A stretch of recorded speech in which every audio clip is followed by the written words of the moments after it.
हाय दोस्तों, कैसे हैं आप सभी। मैं डॉक्टर अंजस फिर से अपने YouTube चैनल पर आप सभी का स्वागत कर रहा हूं और आशा कर रहा हूं सभी ठीक है, मस्त है, एंजॉय कर रहे हैं और एग्जाम की तैयारियों में बहुत दिलो जान से लुटे हुए हैं और जुटे हुए भी हैं, लुटे हुए भी हैं और जुटे हुए भी हैं। तो आ चुके हैं हम बिजनेस रिसर्च मेथड के अंतिम प्रहर सीरीज़ के ऊपर। जैसे कि ये थोड़ा सा एक बड़ा सब्जेक्ट है, इसको बहुत सीरियसली लेना। देखो दोस्तों, आपको दिल से एक राय दे रहा हूँ, QTM और FM को लेके बच्चे इतने परेशान हो जाते हैं कि BRM सब्जेक्ट को बिल्कुल एकदम नेगलेक्ट समझ लेते हैं, बोलते हैं कि सर ये तो थ्योरी है, हम एक रात में निपटा लेंगे। तो ये सब्जेक्ट इस तरीके का नहीं है कि ये एक रात में HRM की तरह आपने उठाया और अगले दिन आप जाके हल्ला बोल कर आ गए। ये सब्जेक्ट में बहुत सारी टेक्निकल पॉइंट्स हैं, बहुत सारे टेक्निकल पॉइंट्स हैं। इसीलिए इसके अंतिम प्रहर की जो सीरीज़ हमने डिज़ाइन करी है वो भी 14 क्वेश्चन तक पहुँच गई। जी हाँ, ये सेकेंड टाइम हमारी हिस्ट्री में हो रहा है कि लगातार एक ही सेमेस्टर के अंदर हमारी जो इंपॉर्टेंट क्वेश्चन की सीरीज है वो 12 से लेकर 14 पे जंप कर रही है और जिसके अंदर भी काफ़ी लेंदी क्वेश्चंस हैं।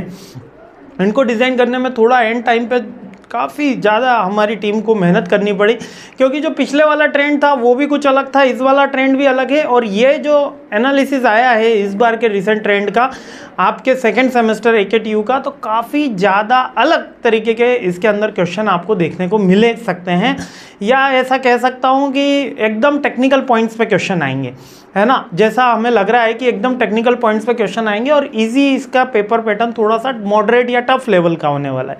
इसलिए किसी भी पेपर को इजी मत लीजिएगा, किसी भी पेपर को लाइटली मत लीजिएगा, पूरा उसके ऊपर अपना 100% फोकस कीजिएगा। ऑपरेशन मैनेजमेंट के डिटेल वीडियो वगैरह डल चुके हैं, MIS के डिटेल वीडियो और इंपॉर्टेंट क्वेश्चन भी आप तक अपलोड हो चुके हैं। अब बिजनेस BRM की बात है, एक एक करके हम जैसे आपका एग्जाम का पैटर्न चल रहा है उसी के अकॉर्डिंग सारे के सारा अपलोडिंग का काम चल रहा है। क्लियर हो गया, आप चिंता मत करिए। QTM और FM के भी न्यूमेरिकल टच करे जाएंगे। BRM का पेपर पहले है इसलिए इसके न्यूमेरिकल्स लाए गए हैं, ठीक है। तो चलिए फर्स्ट क्वेश्चन शुरू करते हैं। फर्स्ट क्वेश्चन शुरू करने से जस्ट पहले एक मैं बात यहाँ पर मैं आपको बता देता हूँ कि हमारा जो स्पेशल ऑफर है पूरा ई-बुक का 499 रुपीज़ का बहुत अच्छा प्यार मिला है, बहुत अच्छा उसका रिव्यू रहा है। 15 to 20 मिनट्स में डिलीवर हो जाता है। बहुत से बच्चे इसमें भी थोड़ा सा डिले गुस्सा हो रहे थे, लेकिन ठीक है 15 मिनट लगेगा, क्योंकि आप जब से पेमेंट करोगे उसका बिल जनरेट होने में 15 मिनट्स का अप्रोक्सीमेट टाइम है। अभी तक भी अगर आपने नोट्स नहीं बनाए हैं, अभी तक भी आप अगर मेरे ही भरोसे बैठे हुए हैं तो मेरा ये कोर्स ज़रूर ले लीजिए। ईमानदारी से कह रहा हूँ कि इस कोर्स का ही अगर आपने नोट्स नहीं बनाए हैं तो ये कोर्स बहुत ज़रूरी है, और अगर आपने नोट्स बना लिए हैं तब इस कोर्स को बाय करने की कोई आवश्यकता नहीं। सीधी सी बात है, अगर नोट्स नहीं बनाए हैं, कोई प्रिपरेशन नहीं हुई है, तो मैंने पूरे मेरे द्वारा खुद के द्वारा लिखे हुए इसके अंदर डिटेल नोट्स मैंने हर एक पॉइंट के कंक्लूजन ईजी से ईजी लैंग्वेज के अंदर इसके अंदर लिख दिए हैं। यदि आप चाहें तो हमारी वेबसाइट पर जाके इसको बाय कर सकते हैं, नहीं तो इस डिस्क्रिप्शन बॉक्स में इसका लिंक दिया हुआ है, वहाँ से भी आप डायरेक्टली इसको बाय कर सकते हैं। पेमेंट की कोई इशू आता है तो हमारी टीम आपको कांटेक्ट कर लेगी, आप UPI के थ्रू भी पेमेंट कर पाएंगे, लेकिन पहले लिंक का ही ऑप्शन रोजर पे के थ्रू ही चलता है, ठीक है। अब धीरे धीरे अपन 14 क्वेश्चन का अपन को एनालिसिस तक जाना है, इसलिए थोड़ी सी स्पीड मेरी फास्ट रहेगी।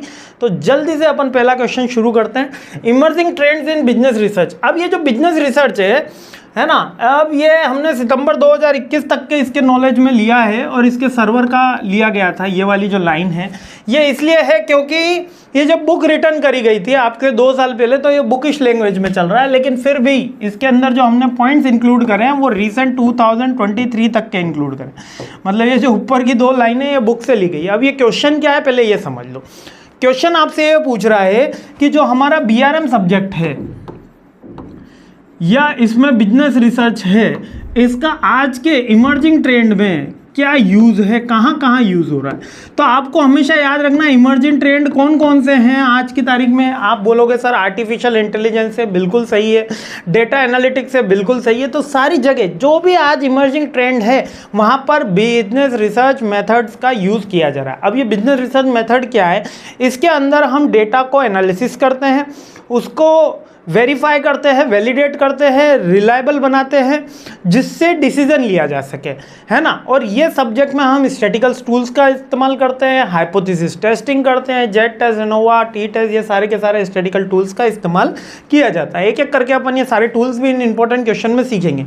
तो ये जितने भी इमर्जिंग ट्रेंड्स हैं, यही सेम क्वेश्चन मैंने लास्ट ईयर भी बताया था और ये क्वेश्चन आया भी होगा, है ना, इतना मेरे को नॉलेज नहीं रहता है कि कौन से बिल्कुल एग्जैक्ट पेपर, लेकिन ये लगभग ये आए हुए मोस्ट रिपीटेटिव क्वेश्चन में से एक मेरे को हमेशा पसंदीदा क्वेश्चन रहता है, इसलिए मैंने इसको सबसे पहले रखवाया कि सबसे पहले बताओ कि कौन कौन से ट्रेंड है। Business analytics and big data, MIS के अंदर अपन इसको पढ़ ही चुके हैं। Artificial intelligence and machine learning, ठीक है, artificial intelligence and machine learning के अंदर भी बिजनेस रिसर्च का इस्तेमाल होता है। इसके अलावा सस्टेनेबिलिटी एंड CSR आज की तारीख में कौन सी हो गया है, कॉर्पोरेट सोशल रिस्पॉन्सिबिलिटी। गवर्नमेंट ने फिक्स कर दिया है कि CSR करना ही होगा। टाटा ग्रुप अपने इंडिया में एक वन ऑफ द, टाटा और एयरटेल का जो ग्रुप है ये मोस्ट प्रोमिनेंट रहते हैं CSR में। गवर्नमेंट ने 6% नेट प्रॉफिट का फिक्स कर रखा है, इंडिया में लॉ बन गया है कि 6% आपको CSR करना ही होगा, और सस्टेनेबल रखने में, यानी कि ऐसे एनवायरनमेंट को प्रोड्यूस करने में जो फ्यूचर में हो, जिसमें अर्थ का जो एक्सप्लोटेशन है वो कम से कम हो, वहां पे भी बिजनेस रिसर्च का यूज होता है। मींस कि जहां पे भी डेटा का यूज हो रहा है, वैसे तो हर फील्ड में डेटा का यूज होता है आजकल, भले वो सोशल मीडिया का हो, सर्विस इंडस्ट्री हो, हेल्थ इंडस्ट्री हो, ऑटोमोबाइल इंडस्ट्री हो, लेकिन हम जब बुक में जा रहे हैं तो इसमें पहले हम नोवेल फील्ड लिख देते हैं। नोवेल यानी कि आर्टिफिशियल इंटेलिजेंस हो गई, डेटा एनालिटिक्स हो गया, सस्टेनेबल एनर्जी, सस्टेनेबल ग्रोथ हो गया। ये 3 पॉइंट आपके मन में आने चाहिए। इस तरीके से आपको क्वेश्चन ड्रॉ करना है, ठीक है। पहले आपने रिसेंट ट्रेंड लिख लिया, इसके बाद तो आपको कोई से भी जो 15 बिजनेसेस याद हो, जैसे कि हमको ऑटोमोबाइल इंडस्ट्री याद है, हमको कंस्ट्रक्शन इंडस्ट्री याद है, हमको कोई भी एक इंडस्ट्री याद है, सर्विस इंडस्ट्री, हेल्थ इंडस्ट्री, तो ये सारी की सारी आ जाएगी। अब डिजिटल ट्रांसफॉर्मेशन हो सकता है आपका, जैसे कि कस्टमर वेबसाइट क्रिएशन का काम हो गया, या आप सॉफ्टवेयर डेवलपमेंट का काम हो गया, सर्च इंजन ऑप्टिमाइजेशन का काम हो गया, यही सारे। रिमोट वर्क और work force dynamics. Remote work अब नया कोविड के बाद में रिसेंट ट्रेंड में आया। रिमोट वर्क क्या होता है, घर बैठे काम नहीं होता, घर पे रह के काम होता है। एक तो ये काफ़ी दिमाग में आ जाती है कि घर बैठे काम कर रहा है सर, वो घर बैठ के काम नहीं होता, घर पे रह के काम होता है ना। तो जो रिमोट वर्क कर रहे हैं, जो अपने घर में फ्रीलांसिंग का इस तरीके का काम कर रहे हैं, उनको ऐसा ना बोलें कि घर बैठे काम कर रहे हैं, घर पे रह के काम कर रहे हैं। तो रिमोट वर्कफोर्स ये आ गया है एक रिसेंट ट्रेंड में। ब्लॉकचेन एंड क्रिप्टो करेंसी, ये एक थोड़ा सा स्टार बना के पॉइंट याद रखना। क्रिप्टो करेंसी भी एक नया आया है, ब्लॉकचेन और क्रिप्टो करेंसी, जहाँ पे रिसर्च BRM का यूज होता है। क्रिप्टो करेंसी जनरेट होती है, जैसे कि आप सबको पता है, बिटकॉइन वगैरह, ठीक है, इथेरियम इसमें बात करते हैं, बिटकॉइन में बात करते हैं, डॉजी कॉइन पे बात करते हैं। तो ये ब्लॉकचेन भी उसी की कैटेगरी के अंदर, जिससे हम माइनिंग करके क्रिप्टो जनरेट करते हैं। यहाँ भी BRM का यूज़ होता है। ग्लोबल बिजनेस और जियोपॉलिटिक्स में भी BRM का यूज़ होता है। हेल्थ एंड वेलनेस इंडस्ट्री में भी BRM का यूज़ होता है। इतने सारे पॉइंट नहीं भी याद रहे हैं तो केवल 3 पॉइंट अपन को याद रह गए। Artificial intelligence, data analytics, machine learning जिसके अंदर आ गया। इसके अंदर आप इसमें ब्लॉकचेन या क्रिप्टो, ये 3 पॉइंट अपन को मेनली याद करने। डाटा एनालिटिक्स, सेकंड हो गया आपका आर्टिफिशियल इंटेलिजेंस, और थर्ड है क्रिप्टो। बाकी आपको जितनी भी इंडस्ट्री याद है, हेल्थ वेलनेस इंडस्ट्री हो गया, सस्टेनेबल डेवलपमेंट हो गया, CSR हो गया, हॉस्पिटल इंडस्ट्री हो गया, सर्विस इंडस्ट्री में और भी होटल इंडस्ट्री आ गई, जितनी भी आपको इंडस्ट्री याद है सब में आप BRM कंटेम्प्रेरी के अंदर लिख सकते हो, कोई क्वेश्चन आपका गलत नहीं होगा। क्लियर हो गया। कंज्यूमर बिहेवियर एंड पर्सनलाइजेशन, ये कस्टमाइजेशन, मास कस्टमाइजेशन एक नया पॉइंट आया है। ई-कॉमर्स भी एक नया पॉइंट आया है, ठीक है। तो ये सारे के सारे पॉइंट्स जितने भी हैं, ये कंटेम्प्रेरी में BR का यूज होना यहाँ पर शुरू हुआ है। अब एक जैसे कि इसकी लाइन पढ़ लेते हैं। Understanding consumer preference and behaviour is the crucial for business and personalised experience. Researcher were exploring innovating way to collect analyse the consumer data, provide the tailored product and services, यानी कि उनको customise करके product provide कराना। भर के मैंने theory लिख के दे दी, इसलिए कहीं कोई दिक्कत नहीं आएगी। PPT एक 14 क्वेश्चन कंप्लीट होते ही आपको टेलीग्राम ग्रुप के ऊपर फ्री ऑफ कॉस्ट मिल जाएगी, इसलिए कहीं भी चिंता मत करिए, मस्त रहिए, पढ़ाई करिए और इमर्जिंग ट्रेंड का क्वेश्चन अच्छे से याद कर लीजिएगा। जय हिंद।